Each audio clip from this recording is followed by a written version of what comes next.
Hey everyone, looks like we're live now. My name is Chris. My name is Cam. Cam Dabba Labba Labba Ding Dong. How's it going, man? I'm so old that I don't really know where you're supposed to put your head when you dab. Like if it's there, or if it's like in the crook of your arm, or like what you're supposed to, you know. I think, yeah, you lean, like, you kind of lean counter it, right? I don't know. It's like a sneezing instructional video. Like, if you have to sneeze in public. Yeah, but you like, I don't know. Yeah, It's I don't know. I'm not sure, to tell you the truth. I dab a lot on this show. I just think it's funny, but I really think that dabbing didn't last long enough. Well, actually, no, I don't think that because I think the fact that it didn't last very long makes it a funny cultural thing to do. And if it had lasted too long, it wouldn't be funny. Yeah, like the for serious dabbing, I think is dead. I don't know anyone that's like, is it still anyone's like touchdown football dance, foot touch down ball dance, foot My guess is down kids touch ball still dance? do it. I would guess that kids still do it when they do something cool.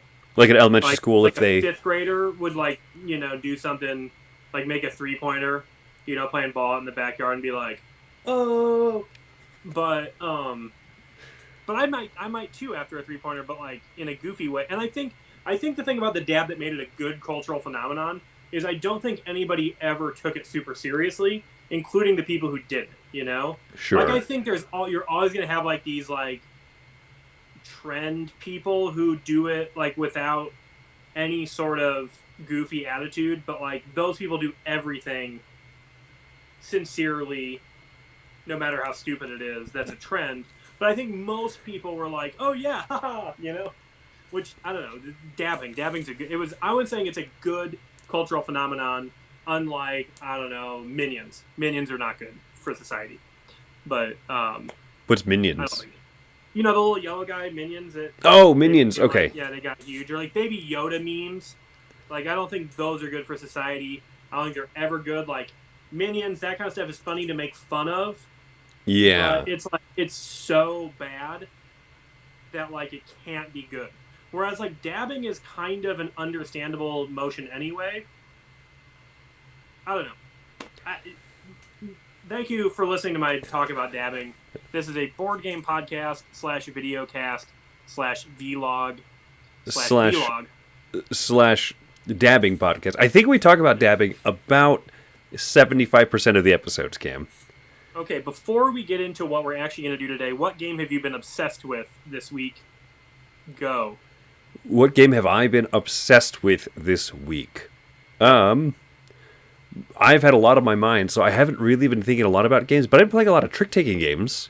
Uh, Hey, our there you go. our daughter has been able to play some of the really easy ones, in which, just very introductory type ones. There's one called Marshmallow Test by Game Right, which is cute because it has little squishy marshmallows for the score markers and stuff.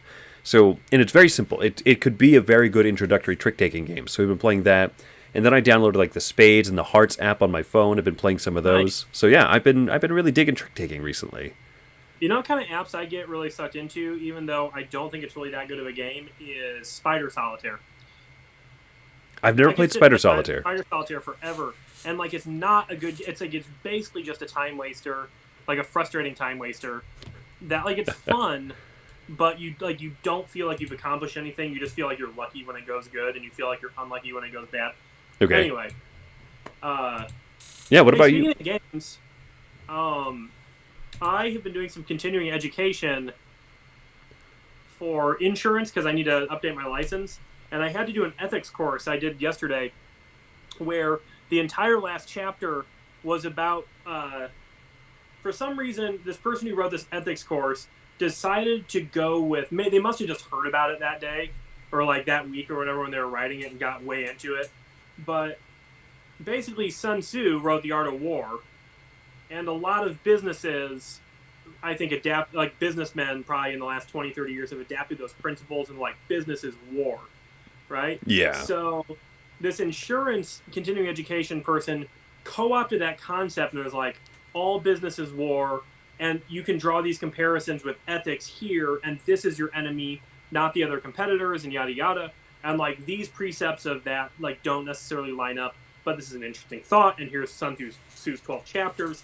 And there was basically, I don't think it was a very good analogy for the insurance industry. For business, maybe, on the whole, right?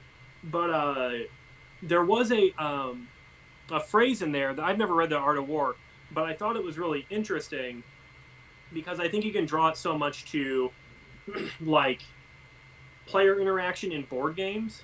Because, Right. board games, anything where you have direct interaction, I would say simulates war better than working in the insurance industry does. But what they said was, or what I guess one of these phrases is, like basically everything you do in war is based on like being deceptive or deceitful. And so like the entire thing you're trying to do is not show your enemy what you're doing. All right. Which I think is like maybe the number one best advice you could give anybody when playing a board game with heavy player interaction, especially like any, dudes on a map strategy game. And it got me thinking, like, maybe as somebody who likes to think about how board games work, it would be worth reading this entire book. Because I bet you could draw a lot of analogies for competition on a battlefield to a competition on a tabletop. That's interesting. Okay. So yeah, Art of War. There we go. And also, as long as I'm reading classics, Don Quixote probably also I could draw some comparisons, with the stuff in there, and then I should probably read. You should probably read Pride and Prejudice and Emma while you're at it. Pride, yeah, those are probably both board game heavy. Twilight. Twilight. Yeah. So anyway, that was board game talk. Things to make go. Chris has been into Marshmallow, the trick-taking game. What was it called? Marshmallow Test. Marshmallow Test.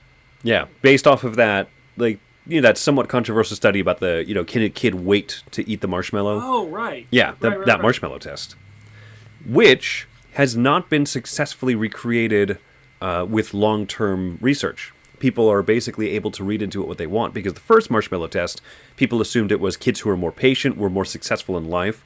Then, as research kind of retook on the Marshmallow Test and tried to do longitudinal studies on it and say, okay, are there other confounding variables like wealth and socioeconomic disparity? Is there a driving factor behind it? Are the kids who can wait ones who come from a more stable family setting where they know if they wait, there will still be food available? Or, right? Or is it a confounding variable where the kids who say, if I don't eat that now, there's no guarantee I'll eat, But that hasn't also been completely peer-reviewed and recreated. So it's this very interesting, it's almost like a Rorschach test. It's almost like an ink blot, right? Of researchers are able to continually open up and kind of see what they want to see from it. So it's... Well, and two, I think that the test is probably kind of flawed because, the analogy they're drawing obviously is do you take advantage of something when it looks good, even though if you save it, it's going to be twice as good in the future. Mm-hmm. But if you look at it in a way that's like the analogy is, real life, not only, yes, am I going to get to, is this going to still be here? But also oftentimes, and this is a board game thing too, you need to have this mix of patiently storing certain things for a big payoff at the end. But if you don't do things like in bursts, early with certain things, or do things in a tactical way as opposed to a strategic way, mm-hmm. You may not get your entire operation off of the ground ever. And the opportunity cost of waiting to do something, like if you told me I could invest $100,000 right now, but if I waited a year I could invest $200,000, well, maybe the $100,000 in is already worth $250,000, $300,000 a year later. Right. So, yeah. Yeah, I've had that thought too. Interesting parallels. So the Art of War, Marshmallow Test, Twilight. The three big takeaways. Cool. So today we are going to play test the alpha that's mostly a Chris design for Colored Cube Factory. So I'll let you do the overview, Chris, because this is the fruits of what we've talked about over the last few days, few weeks, couple months, and I would say it started with a concept of like I think sort of a factory floor idea that was a joint brainchild from some concepts that I originally was fiddling with, and then a worker placement thing that's 100% Chris, and then like a market row that was I think both of us sort of working together to come up with some good ideas. So we're going to try that today. Chris, why don't you tell everybody what we're doing? All right. So I'm going to switch over to the tabletop sim view. Cam, you're in there. I don't need to share my screen or anything, right? Because you're actually in. No, I'm in tabletop sim right now. Hey, check this out. Oh, I was going to flip the table, but that's not a good idea. You know what? Actually, now that you mentioned that, I'm going to go ahead and save. I made a few changes even from the last time. Like I threw in like a first player marker. Ooh. Here, hang on. Check this out. I can do this with impunity. Catch. I didn't get it. No, it'll come back onto the table, right? Yeah. Yeah. By the way, did you know, Cam, that the sound in Tabletop Simulator is in stereo? Like, Oh, really? Yeah, because I have my earbuds in. Left. Right. So you can hear like Left. bouncing around. Yeah. Anyway, so that's unimportant. This is Color Cube Factory. So these are each of our respective factory floors. We will have cubes that will come in as deliveries, and then plus anything in our storage area will get moved over to the factory floor, and from the factory floor they will either go back into storage, so in future rounds we can upgrade the cubes again and do stuff with them, or they will go to the market to sell for money, because we need money, or they'll get sent over as onto contracts to fulfill them. The thing that drives this all is this is the worker placement area up here. So we have, I think it's 8 workers. Yeah, 8 workers to work with each round. We'll be placing them onto these different spots. Whoever has, for every worker that you put into a spot, you get that reward that number of times. But you also we're going to be competing for these tiles down here as majority benefits. So whoever has the majority here in white will get this endowment of $4 or whatever, right? And so each of these 6 areas will be seeded with something. So, so my thought, Cam, on tiebreakers for areas, because I realize that's something we probably need to make sure to have. Yeah. Tiebreakers, one could argue. There's 2 schools of thought, right? One is, I would say at basic level, because there could be different ways we could do it, but we're probably on the same page. I would guess that you think that it should be whoever placed first is the tiebreaker, but the other way to do it would just be if there's a tie, nobody gets it. Yeah, and I don't think that I like the nobody gets it, because these benefits are really nifty, right? They're they're one of the things that drive the game. So why rob that from people? I think. So I think when we put workers out, so here's a thought that I had. It's slightly more complex, but I think it might be a fun thought. Is we have 8 workers to work with for the whole round. If I wanted to, I could, as a single action, put 3 boys out here, right? So let's say that this is the majority thing I really want. If I put out 3 guys at once as an action, I'm locking up multiple of my workers. Mm-hmm. So now the tiebreaker, if you and I both say have 4 people out there, is who put out the largest group of workers at once first. So if you really wanted to get, this, you would have to put out 4 workers, right, at once. Boom. And if you did that, then you could steal the tie. Then you could get the majority from me. But you'd have to put 2 more out there if you wanted to take it back. Correct. I think that would make for some good competition, even within just 2 players, right? Because majority in 2 players isn't always that fascinating. So this is my thought. Yeah. Most workers, if there's a tie, who put out the largest chunk of workers? If there's still a tie, if you and I, let's say like this was the final situation here. Let's say this was the final situation, right? So who has the most workers? Tied. Who put out the largest single group of workers at once? Still a tie. Who put out the largest group of workers first? that would go to me. Cool. My one thought Uh-huh. is that that's slightly more convoluted than just being like, whoever has the most, tie goes to the person who placed first. Sure. Like, you can still place multiple times, you get what I'm saying? But, like, if you're going in next, you always have to one-up them. Oh, that's true. That's true. If I put in one guy here, you just say, well, I'm going to throw in two. Then if I throw another... okay, yeah, so that would... Then I could put one person down, and I would win the tie by virtue of having a dude in the first spot. Right. Let's try that one, because it is simpler. Here's a thought, and I think you may have had a better idea for the flow of the game, because at this point, if we do it my way, then there's no incentive not to play one cube at a time the entire time. Right? Okay, yeah, okay. So, we could, like, I think we should go your way right now, but maybe we should go where it's the first in breaks the tie, but you actually get benefits for playing larger groups of people. Okay, so what would be the benefit if you put in, say, 2 or 3 dudes at once? Well, like, maybe when you put larger groups in, you get a better thing. So, like, if you put in one guy, well, maybe there's a minimum you put in. So, like, on getting the cubes, you got to put in 2 guys, and you get a guy per cube if you put 1 or 2 in.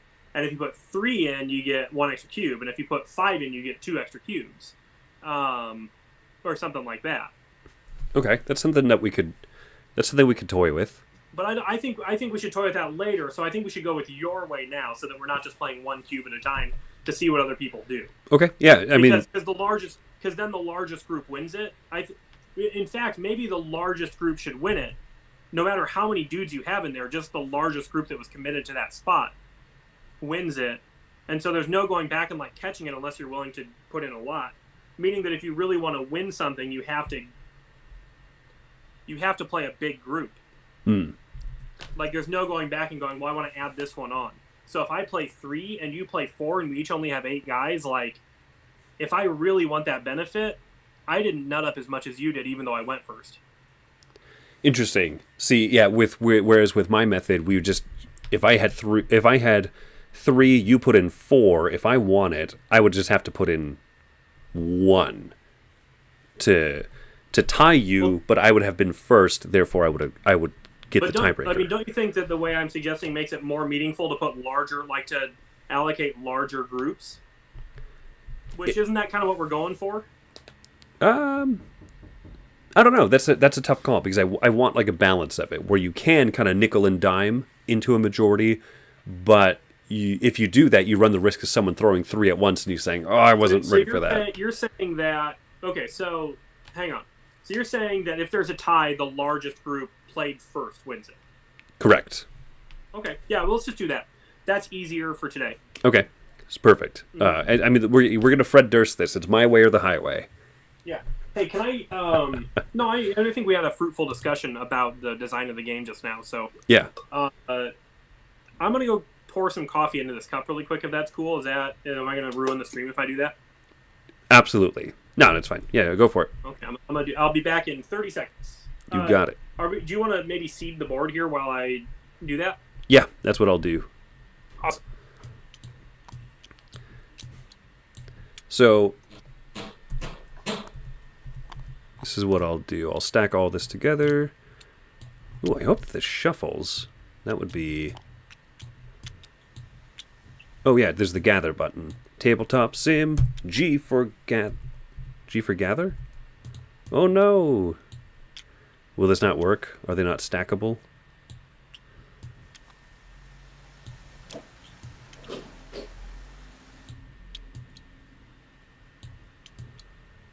Uh-oh.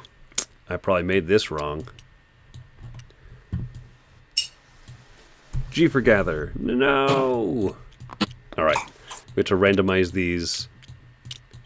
Sorry, I got hecka sleepy there for a moment. It's my voice. I get it. Yeah. Drink a little coffee would. So Cam, I realized one flaw so far of my tabletop sim mod, or my little put together demo of this is these tiles here are they're not stackable and shuffleable. Oh, really? Yeah, I wonder if I could actually change that right now. So customize. I made them stackable, so I'm not sure why they don't. They're definitely. You're saying they're not shuffleable? Yeah, they're not. Yeah. They are stackable here. But see how they don't make like a. You might even be able to do that thing. Look at that. Does that work? Hang on. If you shake it, they might stack together. No, I even tried using the G for gather, and that doesn't. Like, actually, what I'm afraid hitting the G button does is put them in like stacks. So anyway, so I might just go ahead and make these cards in the future instead of tiles. That's easy to shuffle. Yeah. Yeah, you live, you learn. And then you get loves. You know what? You're awesome at this. Like, I couldn't do this. I mean, I think I could teach myself to do it, but what you have done here is highly cool. Thank you. And you even put sexy little lab equipment and buildings behind our behind the board. Oh yeah. Oh, I'm all about that sexy lab equipment. This is this is gonna have to change because this is ridiculous to shuffle it like this.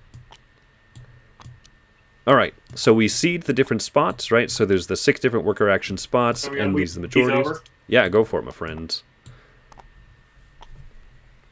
All right. Woo woo. Alrighty. So, let's talk about what we're doing, because like I think we can just try to freeform kind of do this, but we're going to do our workers, then we're going to get our bonuses, and then we're going to do our factory phase, right? Correct. And my thought, I don't know about you, but my thought was we put out all of our workers, right? So kind of like Kalis, you seed the board first, and then you go through and activate all the right. Yeah, do them left to right. So the question is timing, right?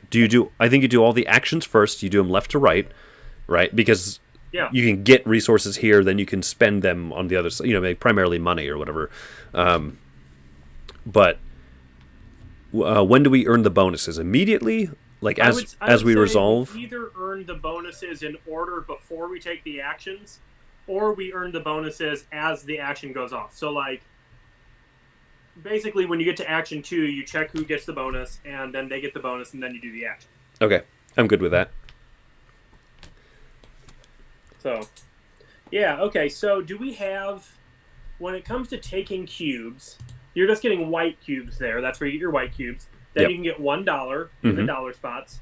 Then, in that spot, you can earn $1. Spend your money. Yeah, earn $1 per worker there, or and you can split them however much you want. If you have got 4 dudes here, I could say 3 of them I want to turn into dollars. 1 of them I want to get a purchase, which would be I'm going to buy some more storage. I'm going to buy a duplicator or whatever. So we have a spot you can go to get money, and then a spot where you can go to get money or purchase stuff. Yeah. And I probably didn't say anything about them, but what's the logic behind having 2 spots where you can just go to get money? Just to have a little bit more, just to have some more flexibility. If I want to get this bonus, or if I want to get this bonus, and then. So what you're saying is, when we figure out there's a 6th action we need to be able to do, it's going right there. If there's, that's the thing. There's flexibility if we want to have gain $1 or create a snarzel or whatever. Like, here's a question: is there any way you can share this mod with me so I can like dink around with it? Yeah, I think so. Yeah, I think there's a way to do it. Yeah, we should try to do that way. That way, during the stream, I don't have to be like scrutinizing everything. So let's try to figure out how to do that this weekend. Okay, and then I'll stop like nitpicking the alpha right now. No worries. So this action space here is to grab a contract at X level. X is the number of workers. So if I've got 2 dudes here, I could either spend 1 dude to grab a level 1 contract, and then another 1 dude to grab another level 1 contract, or I could spend 2 of them at once to grab a level 2 contract. And then okay. and then these are just like a card river. It'll flow down, flow down from here. I grab this one, everything flows down, flip over the next one. Now, is there more than one deck of contracts, like with stronger contracts later, or are they all the same? And you're just spending 3 to get like a contract that looks really good up at the top. Exactly. There's only one deck thus far, and I have no idea if this is even. Yeah, I have no idea if this is good, if the contracts are good whatsoever. But I think that's the kind of thing we fine tune. Let me ask you a question though. Do they flow after you purchase them? So in other words, like the most dudes you would ever put there. Well, I guess you don't have 9 dudes. Well, I mean, there's some other workers you can get. But 1, 2, 3, 4, 5, 6, 7, 8, 9 workers is what you need to grab the entire set of contracts. Right. Yeah, I don't know. I think purchase one, then it'll flow down immediately. Well, and then if you have more dudes, then you can do another purchase. Or do you think it would be best if it was just... I think in its current state, it'd be best to have to buy them all at once, because then there's a reason for spending 3 guys to get that top contract instead of just buying one and spending 5 guys to get that contract you want. Bingo. There you go. Yep. And are we going to limit how many contracts you can have, or no? We'll say no for right now. Let's put a limit on it, just for the sake of control, because I think it's more likely a game would have a contract limit than not have one, right? Okay. That or you would lose points for not fulfilling contracts. Yeah. So for now, we could say 3. You can have a max of 3 incompleted contracts. I think that's probably good. Cool.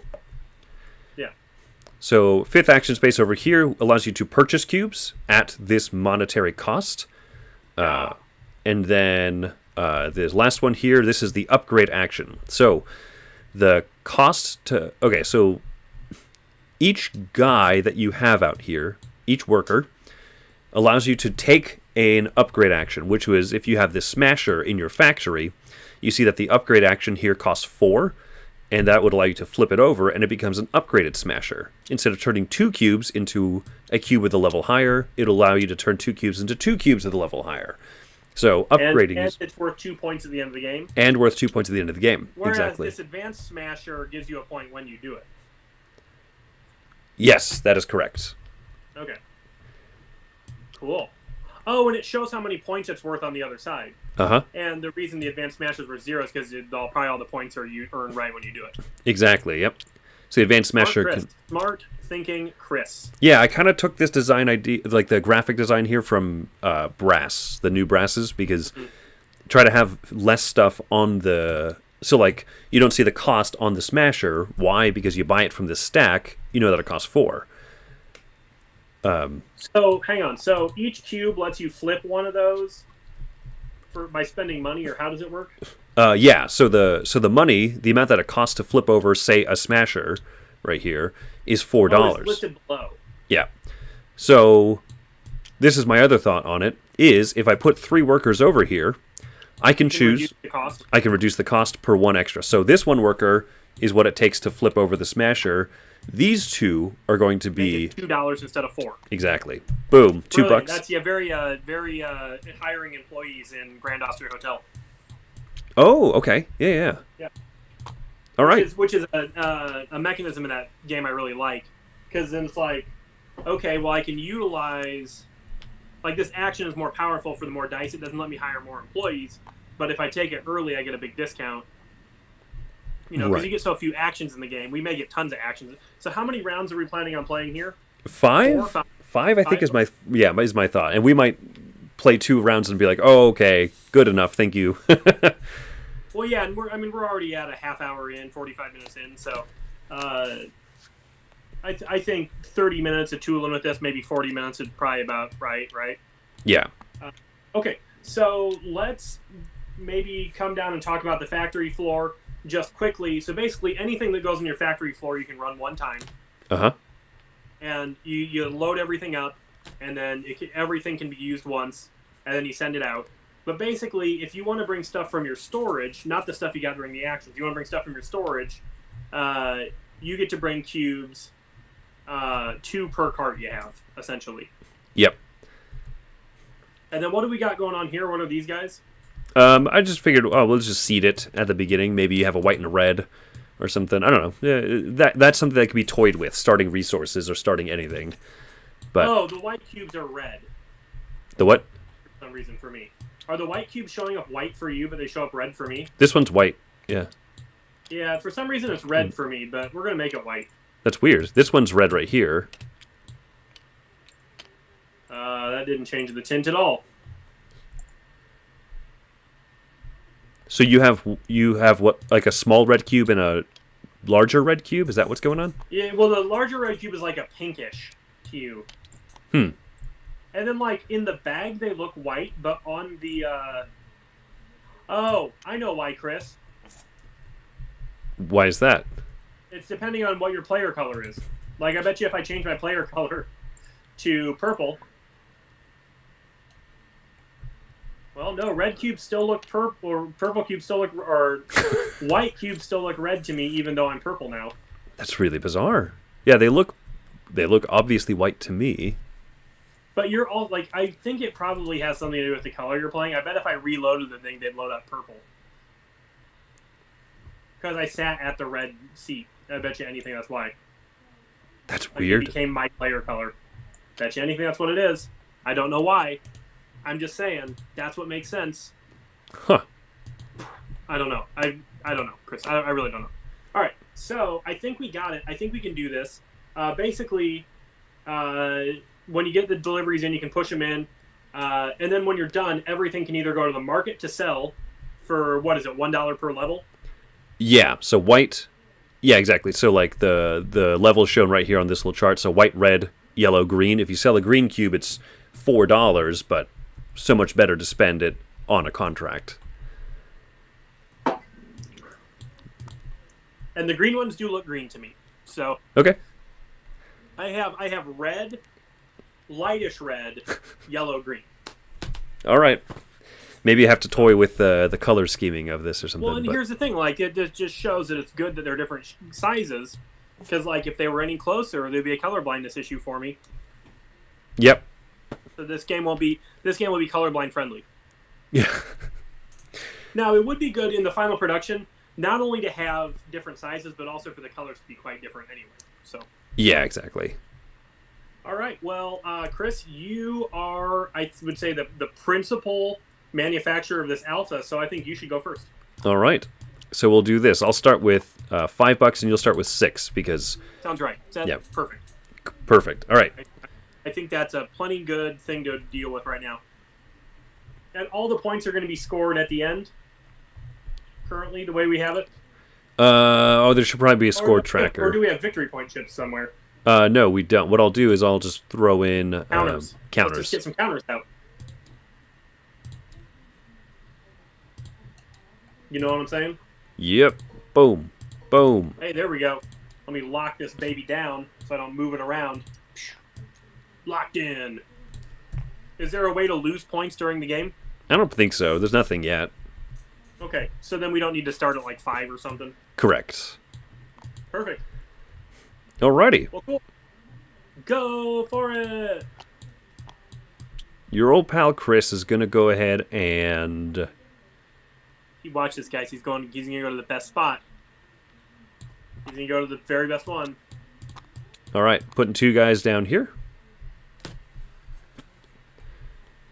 Is there normally a way to hire employees other than winning the bonuses? No. Nope. This is it. So yeah, these... But there's 3 different places you can do it. Exactly. That's cool. And then, what were we saying is that, like the first ones... Aren't there like 3 different levels of employees that we have over here, or 2 different levels or something? Yes, there are 3 different levels. So the first row is the level 1s, level 2s, and then this bottom is the level 3. And so for the first 2 rounds, you'll notice that... Oh, right. That's what it is. Yes. Yeah, okay. So for the first 2 rounds, only hire level 1. Starting in round 2, you can hire a level 1 or 2. And then the final round, all 6 of these that will come out will be hire a level 1 through 3 employee. Yeah, and here's the thing. We talked about this, and now I just forget because it's been so long. Yeah, no, it's good. It's good. All right. I need to go back and listen to all of our back count. I normally listen to every podcast I'm a part of, but I've been so busy that I haven't been able to. Well, you know what? Also, we haven't posted the last like 7 or 8, right? Yeah, I've We not have a lot. been. We got a backlog on the in terms of the podcast stuff. Yeah. Yeah, but that's awesome because that means we have a lot of content people are waiting for. Yeah. Get a Patreon going to get that out. All right. Okay. Cam time coming up with his workers, and I want to go to. I'm a big fan of. I just want to start by getting some cubes, I think.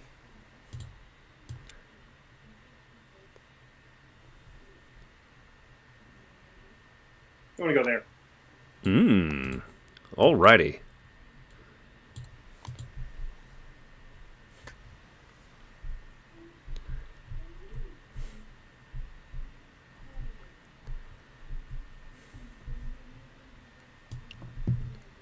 So we're going to be playing Trajan on the Board Boys podcast tonight.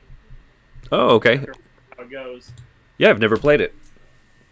It's pretty good. It's pretty complicated, so I'm going to need to remember how to play it because I'm going to be teaching the Board Boys via Zoom because we want to make sure we're distancing a little bit these couple weeks here while numbers are popping off in Iowa. Yeah.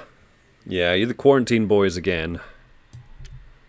I think we'll go back to recording live for next episode, especially because I'll be done with the annual enrollment period, so if like I were to get sick, I'm not going to be around anybody but those guys, really.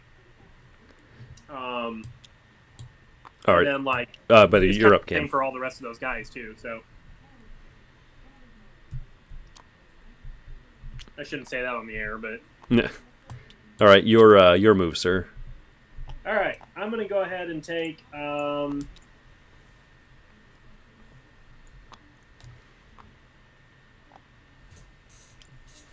Take 2 more guys, and we're going to place them here.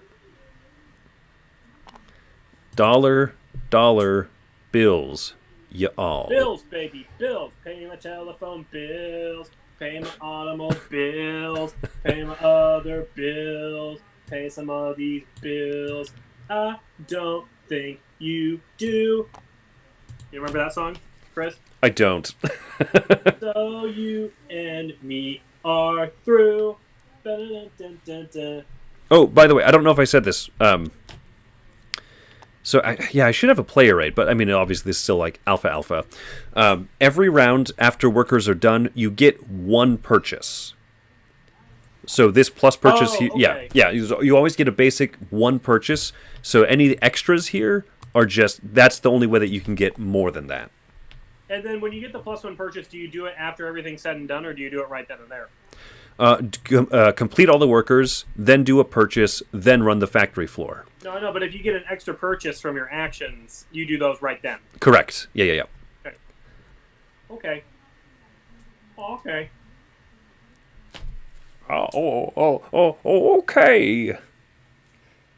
Okay. All right. I'm gonna go right here. Pow. Pow. Pow. Pow. Pow. See, now Actually, no, I just want 1 there because I think I just want to purchase 2 things. Neat. All right. I'll fight you for the control there. So.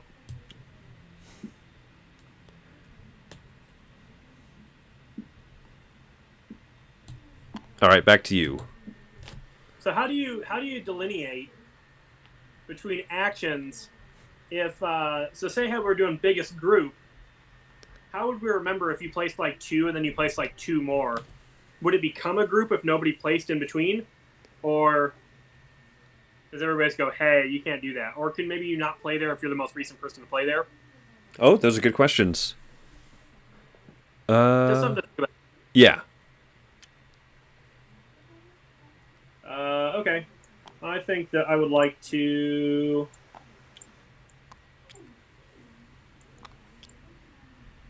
do this.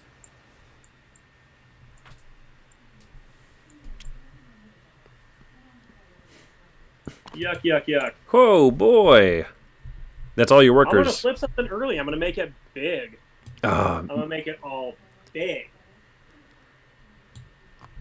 Yeah. Oh man. I want to flip something also, but I want to purchase something good.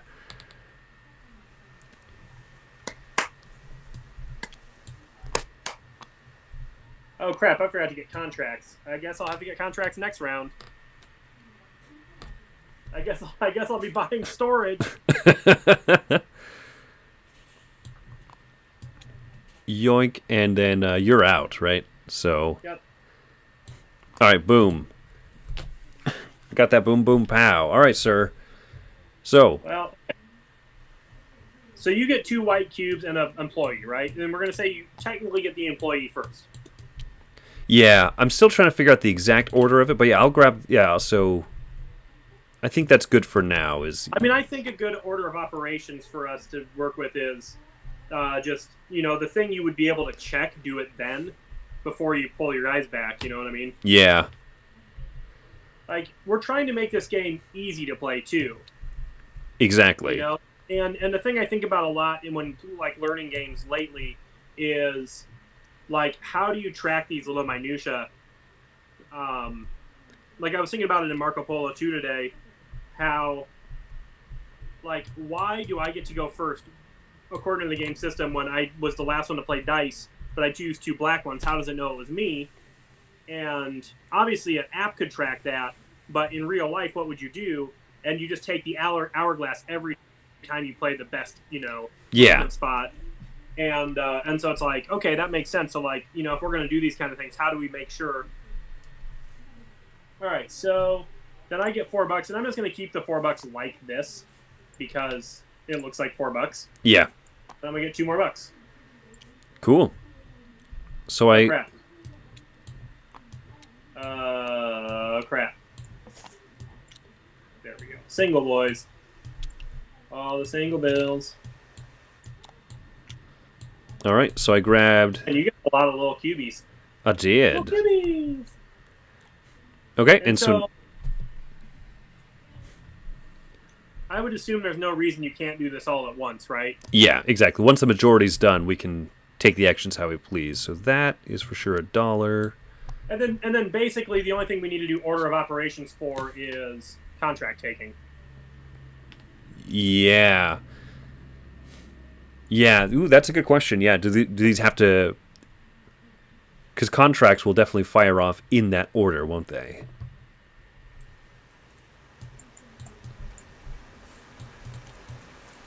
Can you level up your first couple things? Yeah, like your carts and stuff. The carts and so the storage can be upgraded too, so that you can. So hang on, did we change the way the carts work? I didn't change the text on there, so But really basically everything in the storage can be pulled by a cart, right? yeah. So my thought was the lowest level cart will just like the original level cart will just move 2 things, but if you upgrade your storage to the other side, Then the higher level cart will upgrade the storage. will allow you to move more things out of the storage. All right. Yeah, that works. Okay, that's just kind of helped me choose what to buy here. I think I'd like to buy.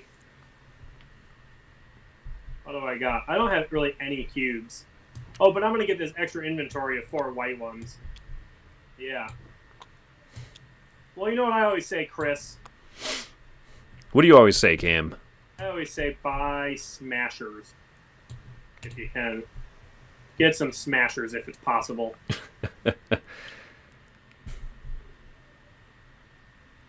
Heyo.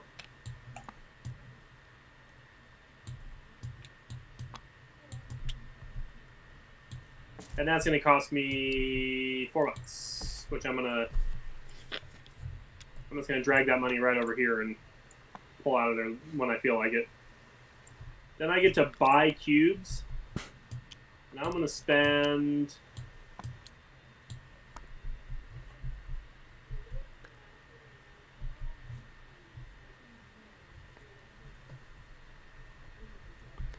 It doesn't make sense for me to purchase that now. I'm going to purchase it at the purchase phase. So I'll just have taken all that money.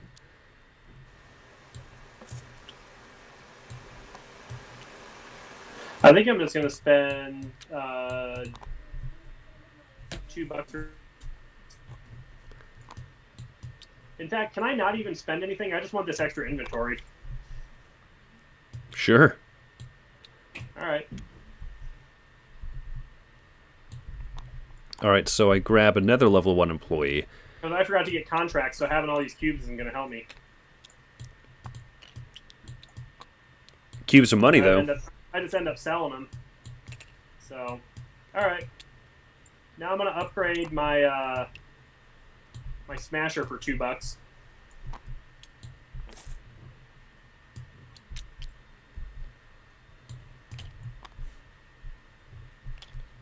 Okay, I spent $1 on a red because I have the discount shopper, so I can get a dollar discount at the cube market. So that's neat. And then Cam, you took the level 1 employee, right? Bonus? I have not yet.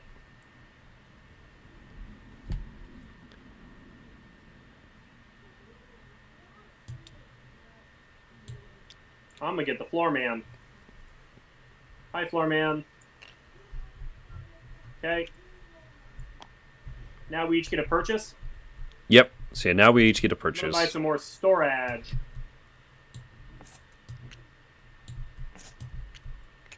So I'm spending $5 on a refiner now.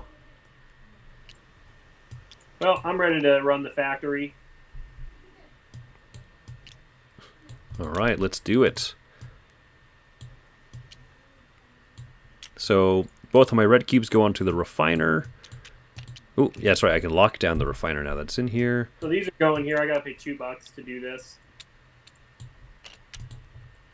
Ooh, actually. And I'm gonna get 4 of these bad boys. Yeah. This is what I'll do. So the refiner, I'm gonna put 2 white guys on there to bump it up into a single yellow. Whoop.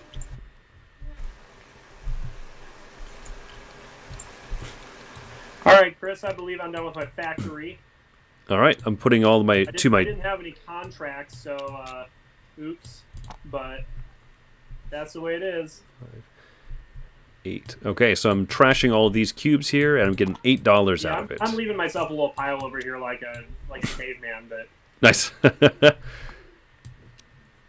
I'm getting my stuff dangerously close to your territory though. So here, let me get that stuff out of here so you know that it's not yours.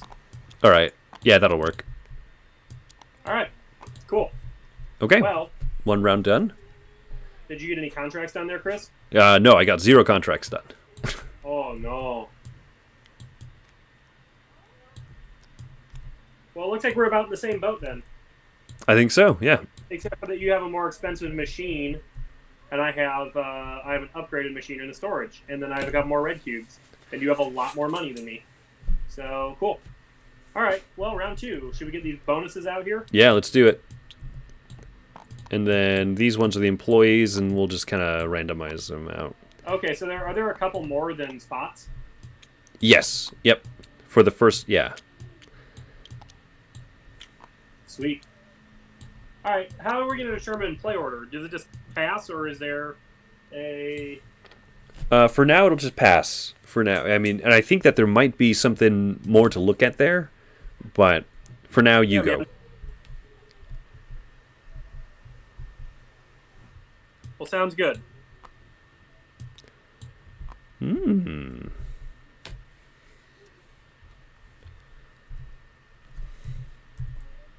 Hang on 1 second.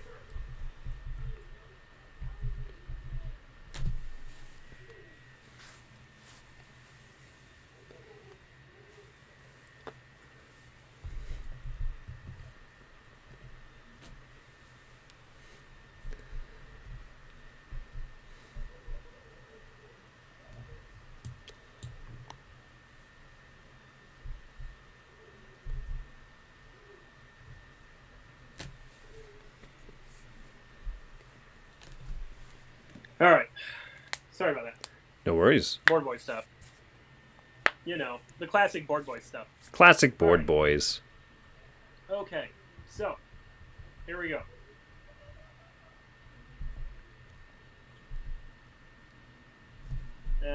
Let's go ahead. I am poor. So I'm going to try to get some money. I'm going to do this. Zoink. Nice. So here's the thought already that I have is in a 2-player game, I wonder if it's... So you point out how these 2 spots are kind of pretty similar, right? In a 3 or 4-player game, it might be nice to have the 2 different money spots because someone says, oh, I really want this bonus, or other people say, oh, I really want that bonus. I wonder if in a 2-player game, it seems a little superfluous to have all of these spots, but... You know, I mean, so there's always those differences you can have in a 2 versus 3 versus 4-player setup. Well, yeah, and I think this is the kind of game in order, like, because of the majority thing, it might be a double-sided board where, like, one side is for a 2-player game and one side is for a 3 and 4-player game. Yeah, absolutely. All right, you're up, sir. Or even if we decide to make it a 5-player game, because, like, this is, so far, it's striking me as the kind of game that could be a 5-player game because you do so much of the game independently that adding a 5th player probably wouldn't add too much time. Right. So. And maybe you have 7 actions in a 5-player game. You know. Right. Yeah, just things like that. Like I think would make it work really well. Okay, let me send one more text here. Oh, you went, so I will not send a text first. I will go. It's time for me to go now. Okay, I'm going to go now. Okay, it's time to go now. I need to get some contracts, and I'm willing to throw 3 of my boys up here to do that because I need them. You really want that all white cube contract, huh? Yes, 100%. I don't have any white cubes. I just want to get several contracts. Boink. All right. Mostly the. Back to you. Okay. Here comes Chris seeing just trying to game out what I'm doing by doing one at a time. I'm going in heavy and hard, hot and heavy. Hot and heady like Little Caesar's Pizza. I just say hot and heady. Yeah. We'll go right here. Interesting. See, I can now be a jerk. Sure you can. And I can get 4 majorities if I wanted to this turn. Yeah, you could. If I did that. See, the thing is I don't know how much money I need. Because I've got sufficient money. That's kind of what I was going off of. So I'll for sure get an upgrade because I want that. I want to upgrade this refiner. Yeah, that's going to cost me $6 to do it. I'll still have 4 to work with. I'm going to buy a red cube, so that'll be... I'll only have $3 left. Yeah, you know what? I can take the money. Let's do it. Bwop. And then...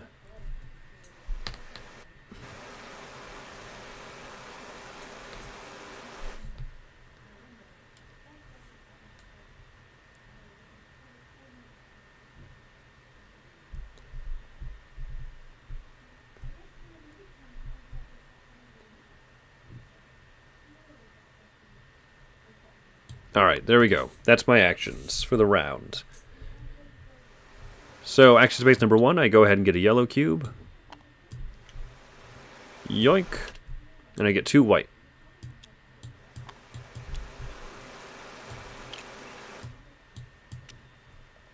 Next up, I get to hire a level 1 employee. Yeah, so let me make sure to follow our own order of operations here. I'm going to hire an efficient worker. Yep. So I'm going to replace one of my cubes, one of my worker cubes here, with this triangle. So his counts twice, but his majority only counts once. Correct. Large worker, double majority. Exactly. Gotcha. Yeah. All right, and I get $3. Okay. And then you already you got that level 1 employee. Oh yeah, correct. I should have moved that out of the way. So you get... I'm going to get $6 and then make a purchase. Nice. I'm going to make 1 purchase. We're getting a cart for 3. Heyo.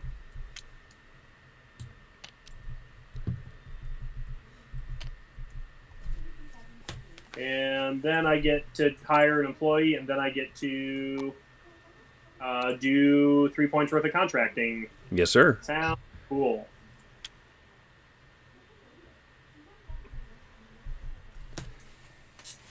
I gotta say, Cam, I'm not embarrassed by the flow of this game yet. Yeah, man. I think we're onto something. I like what you've done with the majority thing. I think it'll be more compelling with more than 2 or 3 players, or more than 2 players. Mm-hmm. But I think we can set this up in a way where it is good at 2 players also.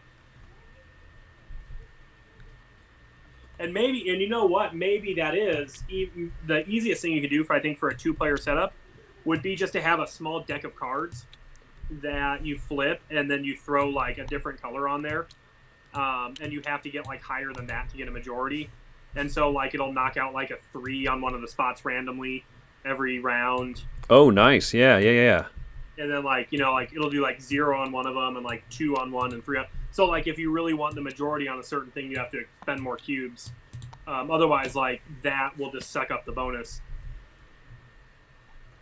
Nice. I like that thought. And then you don't have to make a double-sided board. Okay, spending. Okay. What was I doing? Getting 3 contracts. Or I guess 2 contracts. Oh, I shouldn't have put 3 there because I really just want... well, I do want this contract. And then I guess this contract is worth a lot of money, so... Not a lot of money, but some money. Okay.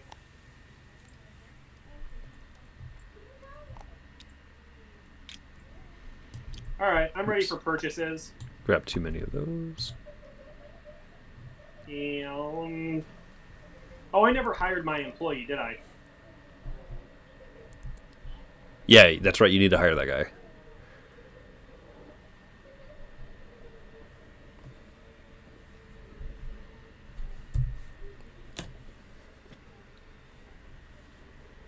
Well, let's hire the efficient worker.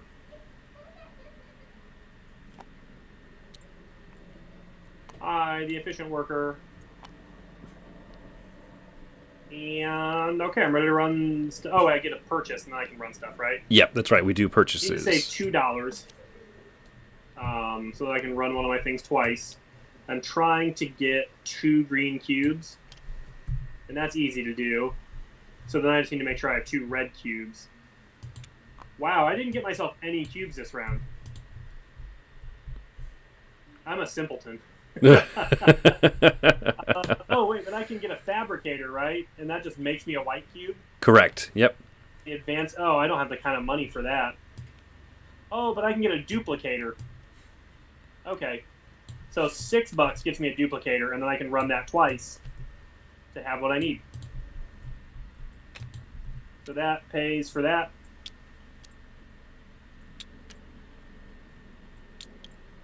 All right, I'm ready to do some running. Awesome. Yeah, let's run this factory. Oh, I actually don't need to spend $2 to run the thing twice. So, because I have everything I need here. Because this is going to make 2 greens. Oh, I do need to run it twice, because I need to end up with 4. Wait, yeah. Okay. So that becomes 2 green. So the $2 gives me everything I need to complete this contract. Should I take the points for the contract now, or no? Yeah, go ahead and do that.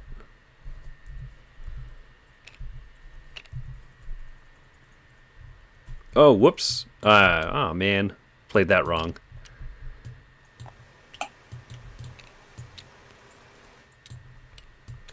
So the refiner lets me trash a red and turn it into a green. I thought I was going to get 2 greens this round. Dadgum. All right. Smasher turns 2 reds into a yellow.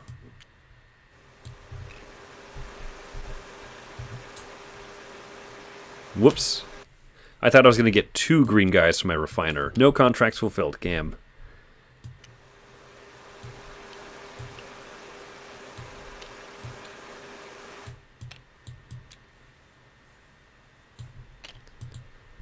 All right, so that's my storage, and then okay, so all of these ones go to market. That is $3, $4, $5. Nice. So it doesn't look like we're recording the Board Boys podcast tonight Oh no. because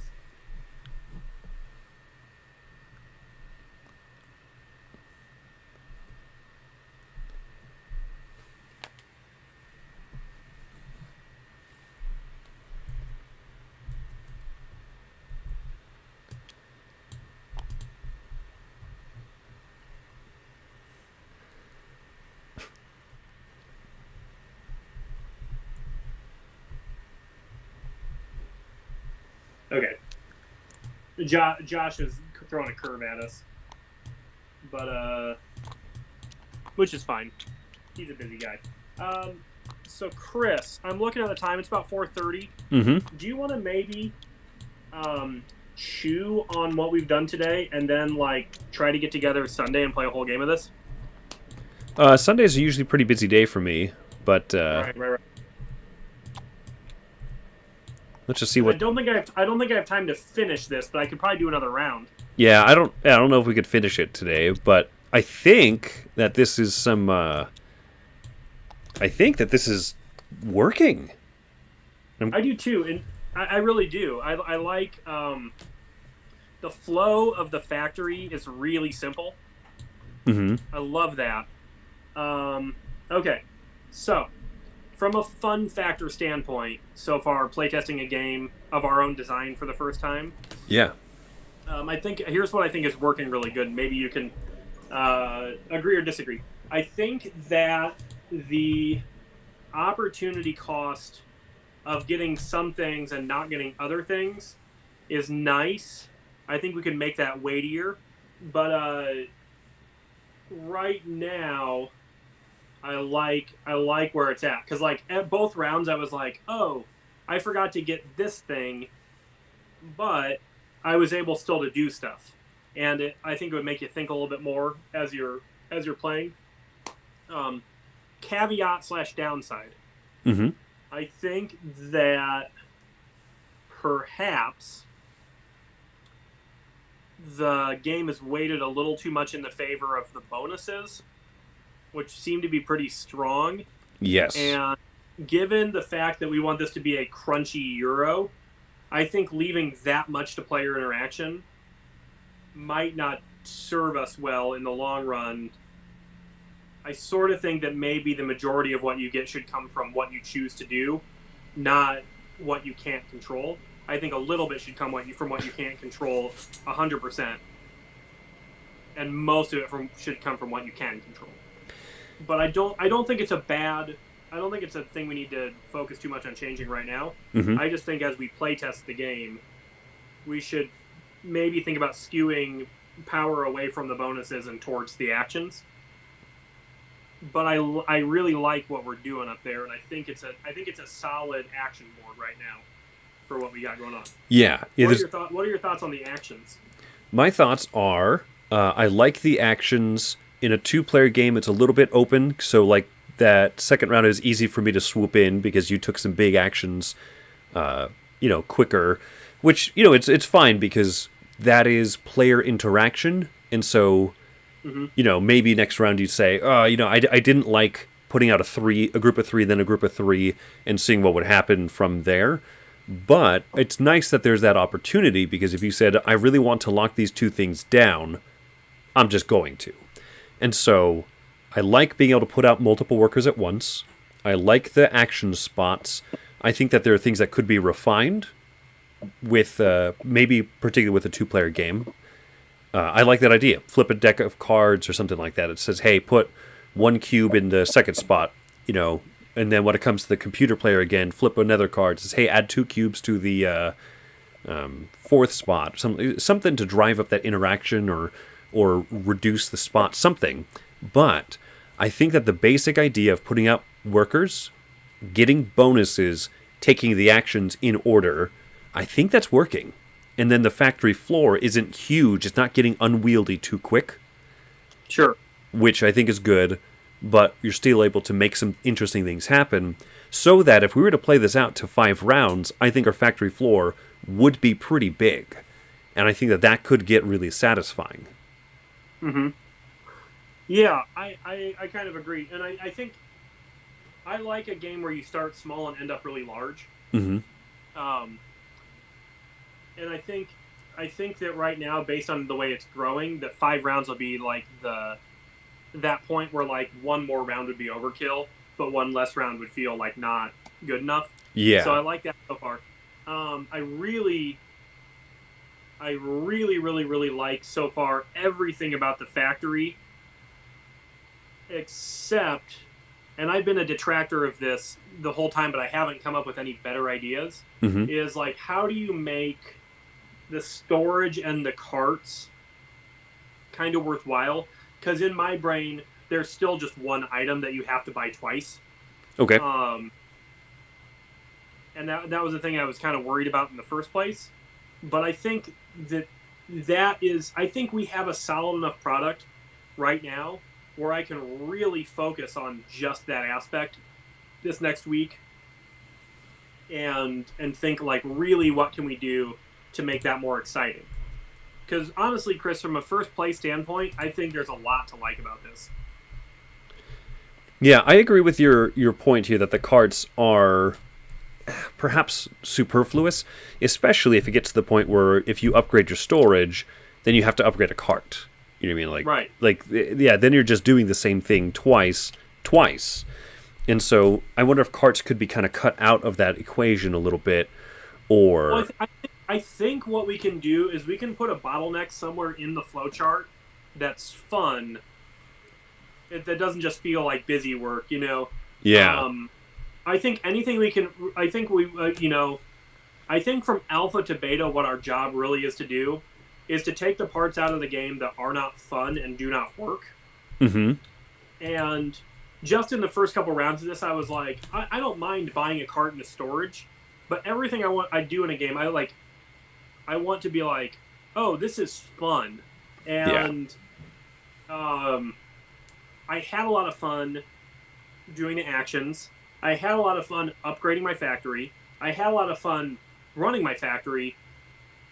But like, the fact that if I wanted to keep cubes, like, I have to have, like, I don't know, like, I think Dinosaur Island, like, that aspect where you have to, like, boost your storages, but also go gain the genes, Mm-hmm. Is, like, enough. And we've kind of added one step above. Okay. That, you know, because, like, it's kind of the same process where it's like, okay, I need to be able to push more. I don't know. Maybe if the carts controlled your cube flow for the entire thing, like your deliveries and your storage, and anything that was in your deliveries just rotted. But then that would make bringing cubes in weird. I don't know. I think we can crack this nut and not make the game less fun, but make it more fun. I think that's a good point. Yeah, the amount of fun that having a second item like a cart adds just doesn't seem to be much. It's just kind of a task. So, yeah, I'm interested. I think that'll be good. Which some tasks feel really good, you know.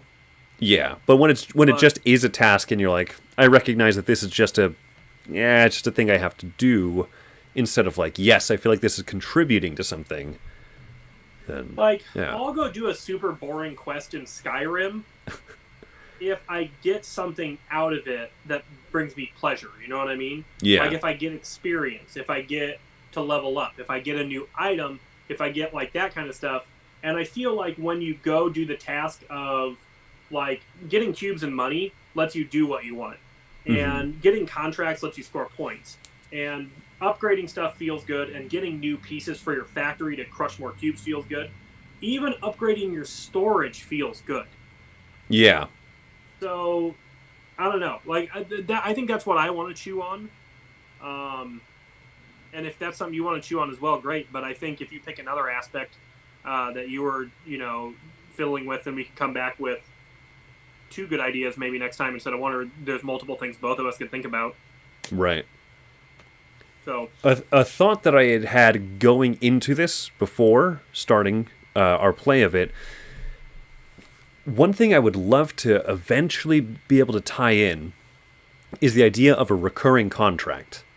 Right, in business, you don't just there's plenty of contracts or like obligations you fulfill once and that's it. But preferably, you want to do an ongoing contract, right? That's what brings you the most success in a business. And so yeah, there's a small part of that wonders if, and I definitely think that the contracts are one of the weakest parts of the game, as is in the alpha, because it's just a you get stuff out of it. I like that you get money. I think that's good because you're not getting money for selling them, and we were selling a lot of cubes, getting money in. That feels good. Fulfilling a contract, getting points feels good, and like a small little boost of money.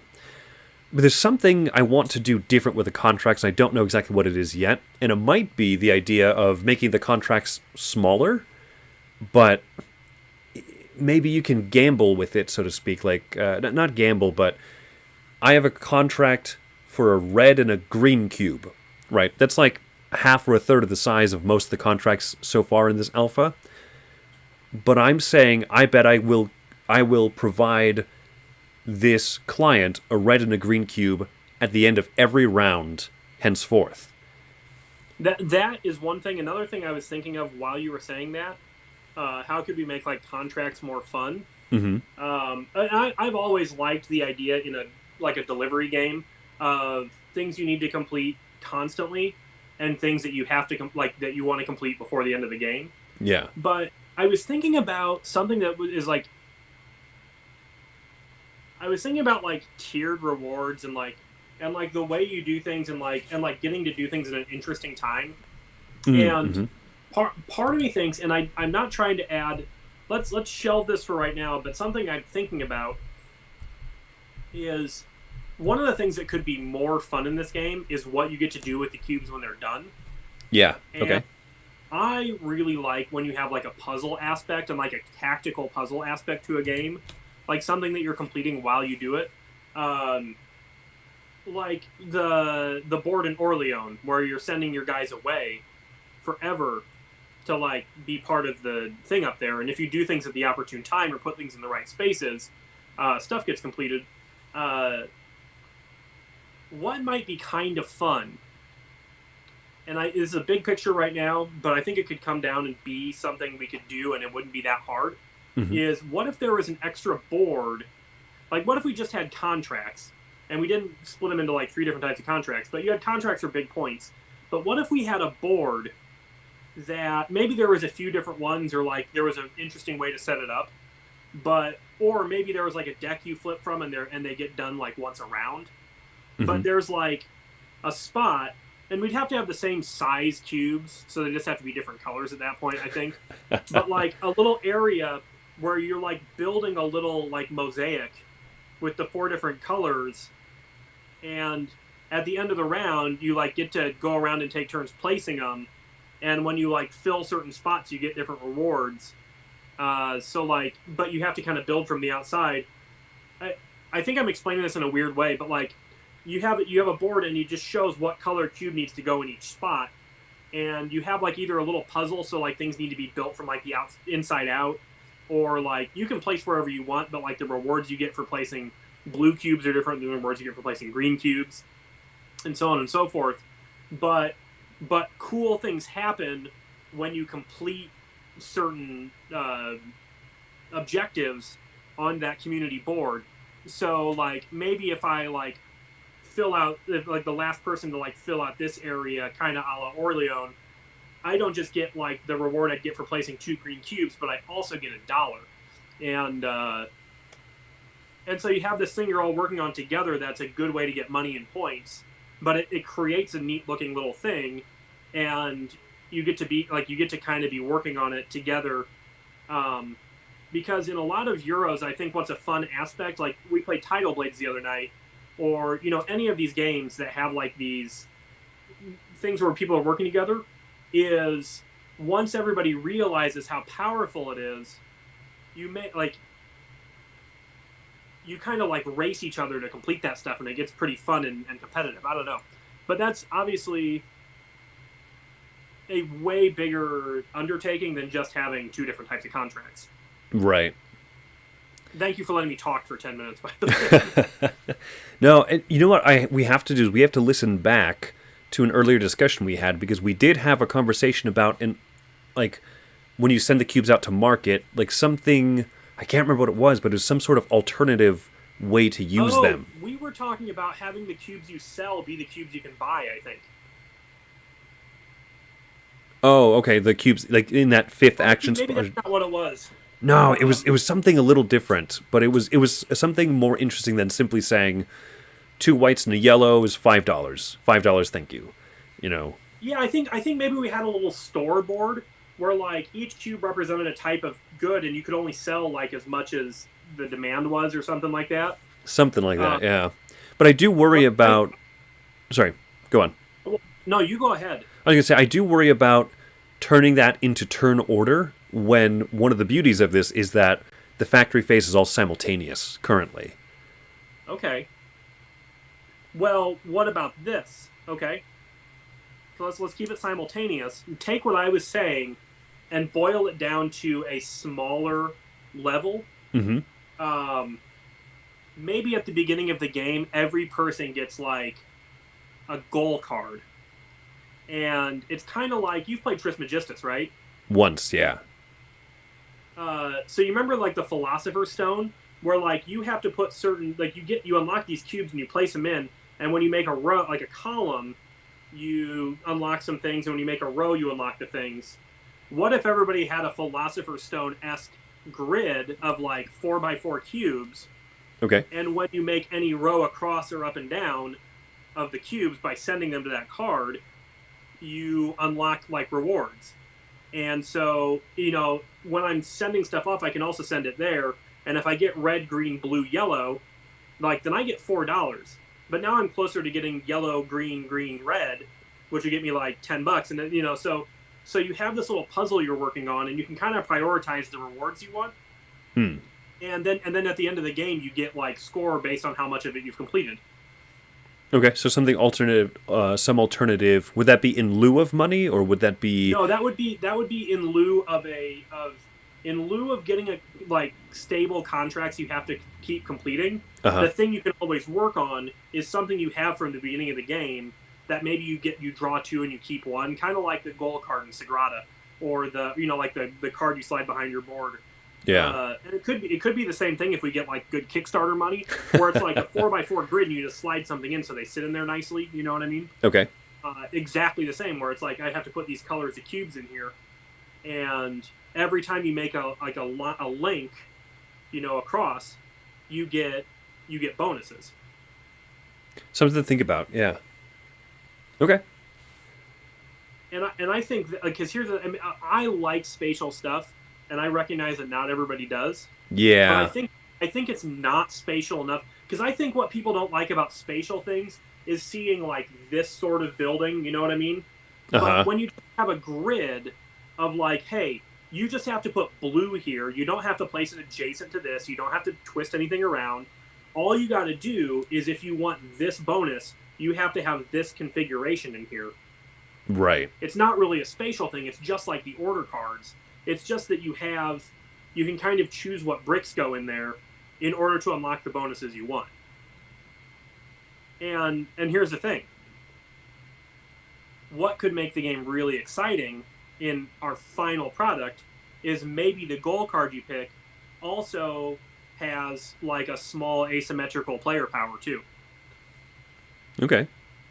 And so, you know, it's like a kind of exciting little thing, because you get, so like, instead of having a contract you're constantly trying to complete, you can nickel and dime money and point and other reward scores. Like maybe if you fill one row, you get to go buy an employee, and if you fill like this diagonal, you know, you get a level 2 employee, and if you fill this crosshatch, you get $7, and you know. But at the end, you just count how many cubes you have in there, and you like, I don't know, square it or whatever. Okay, interesting. Yeah, we'll have to ponder on it. If you can mock up something, that would be really cool. I'll mock up something for the next time we do, because I have a pretty solid idea in my head of how it works, but it's kind of hard to explain. Yeah. Okay. and I don't know if it like I don't know what our cube like. Already, it seems like cube output could get kind of crazy, so it might be like a 5x5 and not a 4x4. But Could be, yeah. Yeah. Anyway, sorry for going way off on a tangent, but I think that could be a really fun aspect. 'Cause it's not really puzzly, but it is like, like you like Final Fantasy. I do. Guilty. So like in a lot of like the PS1 to PS2 era Final Fantasy games, like how fulfilling is like getting the experience or materia or whatever you need. I haven't played tons into those games to like fill out your whole circle, and it's not really a puzzle, but like you get this sense of completion as you do it. Right. It's like really it's not a puzzle, it's a grind, and you get to kind of build your board the way you want to in order to get the bonuses you'd like. But you trick the user into thinking that the grind is fun, essentially.